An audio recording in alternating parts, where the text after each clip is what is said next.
பார்த்து கொண்டிருப்பது Armstrong TV.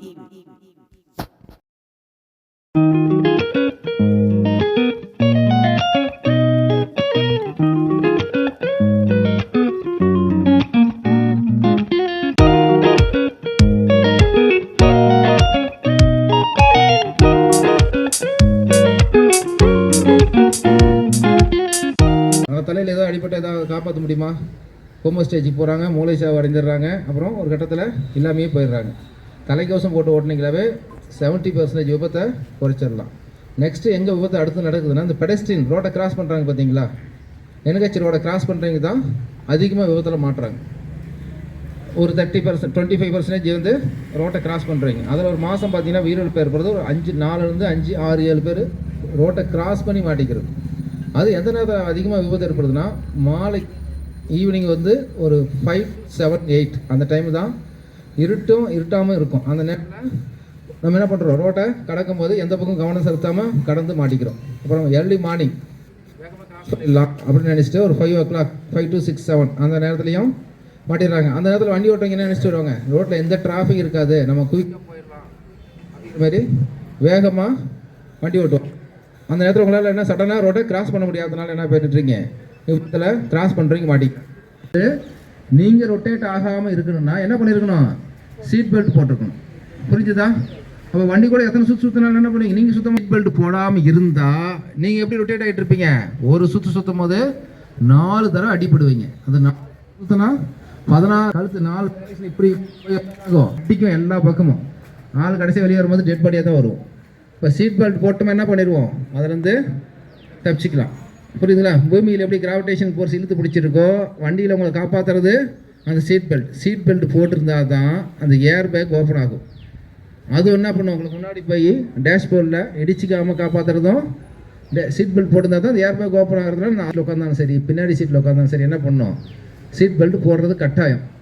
பின்னாடி சீட்டில் உட்காந்துட்டு சீட் பெல்ட் போடணும்னு அவசியம் நினைக்காதீங்க. முன்னாடி சடனாக பிரேக் அடிச்சு என்ன பண்ணுவீங்க, முன்னாடி 2 பேர் தப்பிச்சுடுவாங்க, பின்னாடி இருக்கிறவங்க முன்பக்கம் கண்ணாடி வழியாக உடச்சிட்டு வெளியே போய் கீழே விழுந்து விபத்தில் உயிரிழப்பு ஏற்பட்டது பல கேசஸ் இருக்குது. இப்போ பின்னாடி உட்காரங்க சீட் பெல்ட் போட்டிங்களா, நல்ல நிம்மதியாக தூங்கிட்டு போகலாம். எந்த பிரேக் அடித்தாலும் எது நடந்தாலும் லைட் அப்படி போயிட்டு திரும்ப சீட்டுக்கு வந்துடுவீங்க. இந்த ரெண்டையும் கடைப்பிடிங்க. 3வது வந்து ஒரு வண்டிக்கு இன்னொரு வண்டிக்கு கேப் விட்டு வண்டி ஓட்டணும். இப்படி விபத்து ஏற்படும் போது ஃபயர் ஏற்பட்டால் அதுலேருந்து எப்படி நம்ம அணைச்சிட்டு வெளியே வருது, எப்படி தப்பிக்கிறது, அப்புறம் வீட்டில் ஒரு ஃபயர் ஏற்படுதுன்னா அதுலேருந்து எப்படி நம்ம தப்பிக்கிறது, கேஸ் ஃபயர் ஏற்படுதுன்னா அதுலேருந்து எப்படி தப்பிக்கிறது, ஆயில் ஃபயர் ஏற்படுதுன்னா எப்படி தப்பிக்கிறது, இந்தமாரி விஷயத்தை வந்து நம்ம ஃபயர் சர்வீஸ்லேருந்து உங்களுக்கு சார் வந்து எக்ஸ்பிளைன் பண்ணுவாங்க. ஃபயர் சர்வீஸ் டிபார்ட்மெண்ட்லேருந்து நீங்கள் வந்திருக்காங்க. நம்ம மாதமே ஜனவரி மாதமே உங்களுக்கு ரோட் சேஃப்டி கொண்டாடுறது எதுக்காகனா, இந்த ஒரு மாதம் ஃபாலோ பண்ணுறதை வருஷம் ஃபுல்லாக ஃபாலோ பண்ணி விபத்தில்லா மாநிலத்தை உருவாக்கணும் அப்படிங்கிற ஒரு நல்ல எண்ணத்தோடு தான் அரசாங்கம் இது வழிநடத்தி உங்களுக்கு சொல்லிகிட்டு இருக்கு.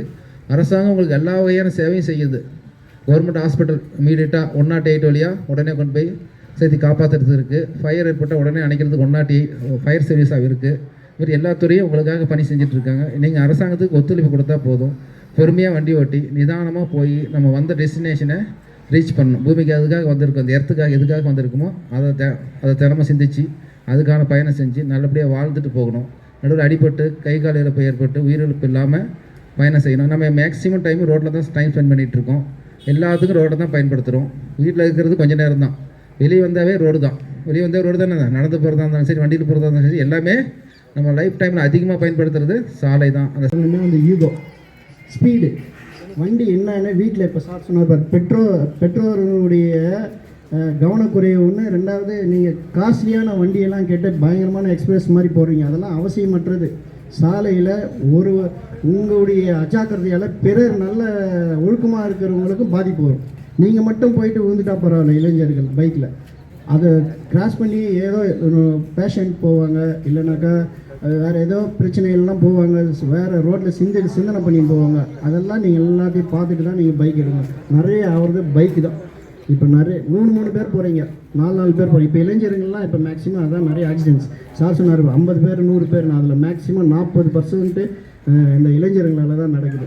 சாலை பாதுகாப்பு நீங்கள் யாருமே பல ஆண்டு காலமாக இந்த சாலை பாதுகாப்பு மாதத்தை கொண்டாடின்னு தான் வராங்க. உங்களுக்கு விழிப்புணர்வு ஏற்படுத்தின்னு தான் வராங்க. ஆனால் அப்போவும் தொடருது. அப்படின்னா என்ன பண்ணுறதில்ல, அதை நீங்கள் ஃபாலோ பண்ணணும். அதே மாதிரி இப்போ நிறைய எலக்ட்ரிக் பைக்ஸு, எலக்ட்ரிக் கார்ஸ் எல்லாம் வந்துச்சு, அட்வான்ஸ் ஆகிடுச்சு. இந்த வெஹிக்கிள்ஸ்லேயே நிறைய அட்வான்ஸாக வருது கம்பெனிஸ் எல்லாம். அப்போ நீங்கள் அதை ஃபாலோ பண்ணணும், அந்த நாலேஜும் இருக்கணும். அது எப்படி நம்ம மெயின்டைன் பண்ணோம், எப்படி எடுக்கணும். நீங்கள் எலக்ட்ரிக் பைக் எடுத்த உடனே ஸ்டார்ட் பண்ணிட்டு போவீங்க, ஸ்டார்ட் பண்ணிட்டு கொஞ்சம் டைம் கொடுத்து ஸ்டார்ட் பண்ணணும். அதே மாதிரி சார்ஜர் போடுறீங்கன்னு வச்சுங்க, கொஞ்சம் கேப் கொடுத்து சார்ஜ் பண்ணணும், உங்களுக்கு சான்சஸ் இருக்குது. அந்த மாதிரி சில நீங்கள் மெயின் என்னென்னா பராமரிப்பு, வெஹிக்கிள்ஸ் நீங்கள் பராமரிக்கணும். மைண்ட் செட், சார் சொன்ன மாதிரி ஹெல்மெட் இல்லாமல் நீங்கள் போகிறது ரொம்ப ஆபத்து. எவ்வளோ நாள் எவ்வளோ ரோட்டில் போலீஸ் பிடிச்சின்னு தான் இருக்கிறாங்க, உங்களுக்கு ஃபைன் போட்டுன்னு தான் இருக்கிறாங்க. அப்போ கூட நீங்கள் என்ன போகலான்ட்டு போயிட்டு தான் இருக்கிறாங்க. ஆனால் அது வந்து மற்றவங்களுக்காக ஈகோ இல்லை, உங்களுடைய சேஃப்டியை வந்து நீங்கள் மிஸ்யூஸ் பண்ணுறீங்க. உங்களுக்கு உங்கள் உயிர் மேலே அக்கறை இல்லை, உங்கள் லைஃப் மேலே சேஃப்டி இல்லைன்றது தான். உங்கள் ஃபேமிலி நினச்சி போகணும் எப்பவுமே ஒரு வண்டி எடுக்கும்போது. இப்போ லேட்டஸ்ட்டாக பள்ளிக்கொண்டால வால்வோ பஸ்ஸு அப்சைட் ஆகிடுச்சு. அவர் ஃபுல்லாக அந்த இது எலக்ட்ரிக் பஸ், அது ஃபுல்லாக அந்த இதெல்லாம் பள்ளிக்கொண்டா டோல்கேட்லேயே மொத்த பேருக்கு அடி. ஒரு ஆள் கூட உயிர் சேதம் ஏற்படலை, ஆனால் கை கால் மொத்தமே அவ்வளோதான் டேமேஜ் ஆகிடுச்சு. ஒரு 10 பேருக்கு அதிகமான அடி. நாங்கள் போயிட்டு அதை ரெஸ்கியூ பண்ணி பார்த்தாக்கா அந்த ஃபுல்லாக ஹீட்டில் இருக்குது, வண்டி கிட்ட போக முடியல, அனல் இருக்குது, அவ்வளோ ஸ்பீடில் வந்துக்கிறாரு. கொஞ்சம் லைட்டாக ஒரு கண் அசந்துட்டு இருக்கிறாரு. மேக்ஸிமம் லாங் போகிற டிரைவர்ஸ், லாரி டிரைவர்ஸு, ட்ராவல்ஸு, மற்ற இந்த மாதிரி வால்வோ பஸ்ஸு, டூரிஸ்ட் பஸ்ஸு, இவங்கெல்லாம் ரெஸ்ட்டு கண்டிப்பாக தேவை.